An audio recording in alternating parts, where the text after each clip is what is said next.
बिना मनवा लागै राजा मोबाइल बिना मनवा मोबाइल बिना मनवा लागै राजा सास बिना लागै ससुर बिना लागै सास बिना लागै ससुर बिना लागै ननद बिना मनवा ननद बिना मनवा लागै राजा ननद बिना मनवा ननद बिना मनवा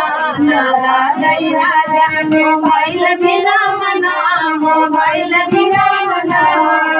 लागै राजा जेठ बिना लागै जेठान बिना लागै जेठ बिना लागै जेठान बिना लागै जेठान बिना लागै जेठान बिना लागै देवर बिना मनवा देवर बिना मनवा लागै राजा देवर बिना मनवा देवर बिना मनवा लागै राजा मोबाइल बिना मनवा मोबाइल बिना मनवा लागै राजा